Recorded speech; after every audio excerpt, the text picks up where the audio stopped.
pasal 3 ayat 1 sampai 8. Roma pasal 3 ayat 1 sampai 8. Demikian firman Tuhan. Kelebihan orang Yahudi dan kesetiaan Allah. Jika demikian, apakah kelebihan orang Yahudi dan apakah gunanya sunat? Banyak sekali dan di dalam segala hal. Pertama-tama, sebab kepada merekalah dipercayakan firman Allah. Jadi bagaimana jika di antara mereka ada yang tidak setia? Dapatkah ketidaksetiaan itu membatalkan kesetiaan Allah? Sekali-kali tidak.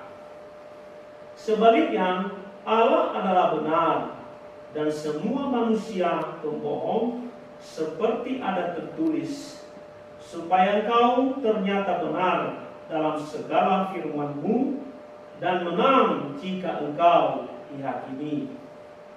Tetapi jika ketidakbenaran kita menunjukkan kebenaran Allah, apakah yang akan kita katakan? Tidak adilkah Allah? Aku berkata sebagai manusia, jika Ia menampakkan murkanya, sekali-sekali tidak. Andai kata demikian, bagaimanakah Allah dapat menghakimi dunia? Tetapi jika kebenaran Allah oleh dustaku semakin melimpah bagi kemuliaannya, mengapa aku masih dihakimi lagi sebagai orang berdosa? Bukankah tidak benar fitnahan orang yang mengatakan bahwa kita berkata, marilah kita berbuat yang jahat, supaya yang baik timbul daripadanya. Orang semacam itu sudah selayaknya mendapat hukuman. Demikian pembacaan firman Tuhan. Tema firman Tuhan kepada kita pada hari ini yaitu kesetiaan Allah. Shalom. Shalom. Kita bersyukur kepada Tuhan atas penyertaan-Nya bagi kita hingga saat ini kita tetap melaksanakan ibadah sekalipun tetap di rumah masing-masing. Tentu kita sudah mengerti kenapa hal itu terjadi, disebabkan karena wabah virus corona yang sedang melanda dunia kita saat ini. Namun saya percaya Bapak, Ibu, dan Saudara yang dikasihi Tuhan kita Yesus Kristus tetap memiliki semangat beribadah kepada Tuhan serta iman yang teguh dalam melaksanakan aktivitas kita sehari-hari. Ada 3 hal yang mau disampaikan firman Tuhan kepada kita pada hari ini. Yang pertama, yang diingatkan Paulus yaitu kelebihan menjadi orang Yahudi. Kalau kita membaca konteks firman Tuhan saat ini, Paulus dengan tegas menentang orang Yahudi yang memiliki sikap kesombongan dan merasa diri benar karena mereka hidup di dalam hukum Taurat. Mereka bersunat dan mengikuti segala peraturan-peraturan yang berlaku bagi Yahudi secara lahiriah itu sendiri. Sekalipun di sisi lain Bapak Ibu Saudara kasih dalam nama Yesus, mereka mengabaikan hal-hal yang rohani. Oleh sebab itu dengan tegas dia menyampaikan Paulus kepada orang Yahudi pada waktu itu, dalam kesombongan mereka, dalam merasa diri benar, sebenarnya Paulus menginginkan kepercayaan firman Tuhan yang diberikan Allah kepada mereka bukan merupakan kesombongan diri mereka sendiri. Tapi Allah menginginkan supaya firman itu yang ada di dalam hidup mereka menjadi sesuatu pembaharuan. Menjadi sesuatu yaitu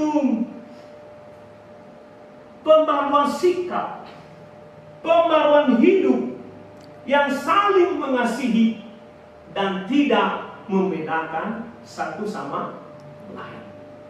Makanya tegas sekali Paulus hal ini.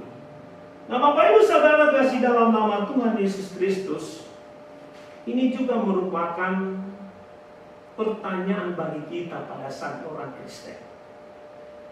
Bagaimana dengan kita sebagai orang Kristen yang telah ditebus oleh Kristus? Jadi saya katakan tadi, orang Yahudi ini sudah dipercayakan oleh Tuhan, yaitu firman Tuhan. Tapi firman itu mereka tidak menggunakan secara baik. Tapi mereka menggunakan untuk kesombongan diri mereka sendiri. Maka tentunya kepada kita orang Kristen yang sudah ditebus pada saat ini, yang sudah dibenarkan, maka bagaimanakah kita pada saat ini? Adakah kita memiliki sikap kesombongan rohani? Bapak Ibu Saudara, mari kita bedakan kesombongan rohani dengan masukan, kritikan. Bisa kita bedakan. Kalau kritikan itu adalah untuk membangun kita, untuk memberikan masukan kepada kita supaya lebih baik. Tapi kesombongan ini berbeda. Kesombongan ini Bapak Ibu Saudara kasih dalam nama Yesus seperti merasa diri benar, merasa berdiri pintar, merasa diri hebat, dan di situasi corona ini pada saat ini merasa diri teologianya lebih baik. Ya, jadi timbul pada saat ini Bapak Ibu Saudara kasih dalam nama Yesus. Maka Allah mengharapkan kepada kita supaya meninggalkan kesombongan itu, ya, di dalam kehidupan kita. Saya menggarisbawahi namanya meninggalkan. Meninggalkan ini Bapak Saudara kasih dalam nama Yesus, bukan hari Senin, Selasa, Rabu, Kamis sampai Sabtu kita tinggalkan. Hari Minggu kita tinggalkan. Tapi hari Sabtu, hari Senin, Selasa sampai Jumat mengampuni kita badalzi. Meninggalkan di sini betul-betul memang kita tidak mengingatkan lagi kehidupan yang tidak benar itu.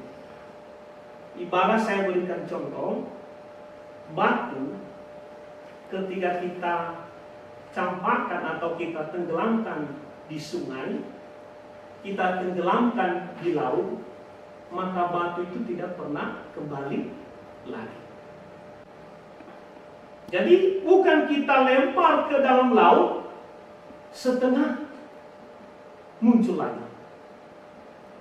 Tapi mari kita pakai ibarat batu yang kita campakkan ke dalam laut, maka batu tersebut tidak pernah kembali lagi.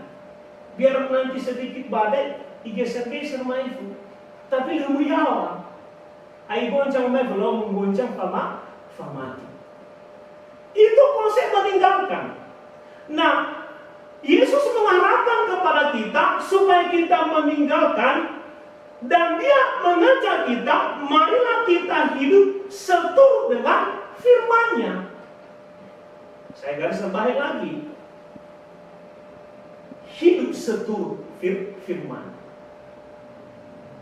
Apa dikatakan dalam firman Tuhan dalam Yohanes pasal 1 ayat 22, dia mengatakan, tetapi hendaklah kamu menjadi pelaku firman dan bukan hanya pendengar saja, sebab jika demikian kamu menipu diri sendiri. Pelaku. Kalau di film bintang utama, dia melaksanakan. Bukannya sekedar kita mendengar, tapi kita melaksanakan, bertindak di dalam kehidupan kita. Apa itu? Meninggalkan. Jadi harus Bapak Ibu Saudara kasih dalam nama Yesus, kita tinggalkan, kita buang, kita jauhkan, ya, yang namanya sifat kesombongan rohani. Karena kita sudah ditebus oleh Yesus Kristus.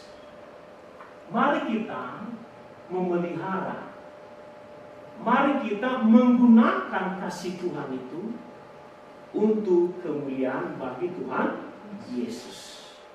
Itu yang pertama. Yang kedua, diingatkan kepada kita firman Tuhan ini, kesetiaan Allah pada janji-janjinya. Tadi mengatakan di sini Bapak Ibu Saudara kasih dalam nama Yesus, ayat ketiga. Jadi bagaimana jika di antara mereka ada yang tidak setia? Dapatkah ketidaksetiaan itu membatalkan kesetiaan Allah? Kesetiaan Bapak Ibu Saudara kasih dalam nama Yesus, kesetiaan manusia dengan kesetiaan Allah sangat jauh berbeda. Kalau kesetiaan manusia, yang masih gonjang-ganjing, masih tidak tetap. Terkadang dia meninggalkan kesetiaan Allah. Pertanyaan sekarang, kalau kita pandangkan kepada orang Yahudi, apakah Allah tetap setia jika orang Yahudi tidak setia? Atau saya sampaikan kepada kita, apakah Allah tetap setia jika kita tidak setia? Yang mengatakan pada saat ini tadi, Paulus menegaskan bahwa sekalipun orang Yahudi, bahwa sekalipun kita tidak setia kepada Allah, namun ketidaksetiaan mereka tidak membatalkan kesetiaan Allah. Jadi hewa ele setia itah kelopalangi, tapi le ibatalkan kesetiaan nia kedah ya ita sobulu panah yandre bame dua bener ya ita sinoso bakal dua dana jamisan. Justru Bapak Saudara, ketika kesetiaan kita, orang Yahudi dapat dipakai Allah untuk menyatakan dirinya sebagai Allah yang benar. Lalu betul-betul justru di forum mana saya wawan romalangi sabar dong.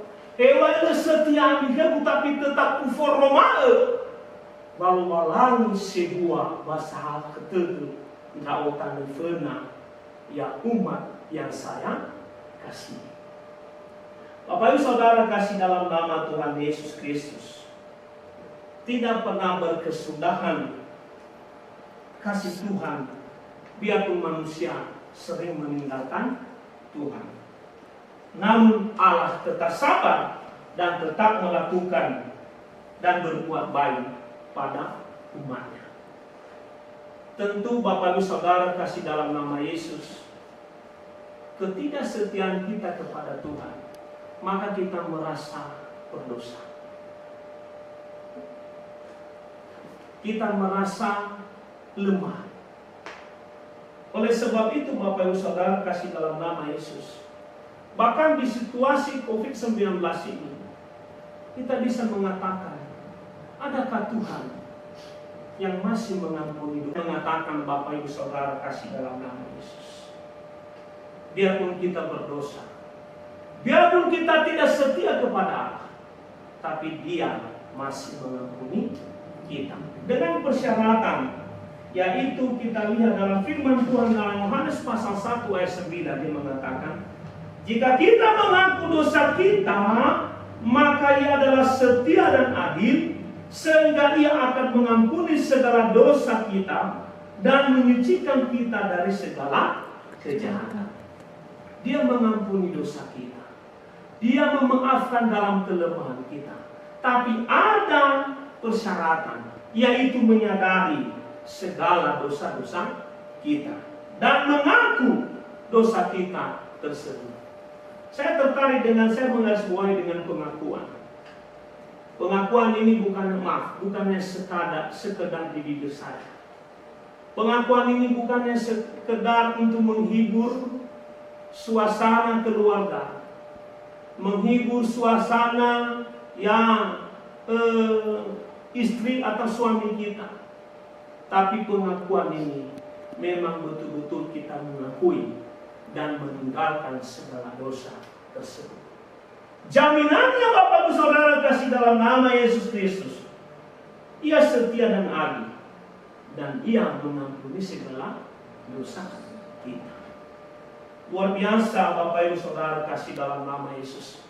Ini merupakan sesuatu berita sukacita kehidupan manusia.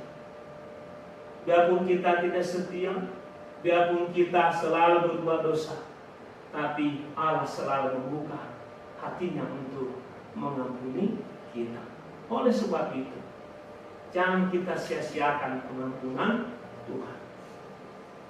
Jangan kita mengatakan besar kasih Tuhan itu. Kalau saya berbuat dosa lagi nanti, malah ketika saya datang, saya sembah sujud kepadanya, ampuni saya, maka Tuhan akan mengampuni. Bapak Ibu Saudara kasih dalam nama Yesus. Ini juga yang dibuat orang Yahudi. Mereka mengatakan mari kita berbuat jahat supaya orang bisa berbuat baik. Apa artinya kalau orang kita berbuat jahat, maka orang kan bisa bertobat. Ini hari kita berdoa kepada Tuhan supaya kita dijauhkan dari segala kejahatan tersebut. Ingat firman Tuhan yang mengatakan, Bapak Ibu Saudara kasih dalam nama Yesus, jangan sesat. Allah tidak membiarkan dirinya dipermainkan. Karena apa yang ditabur orang, itu juga yang dituaikan.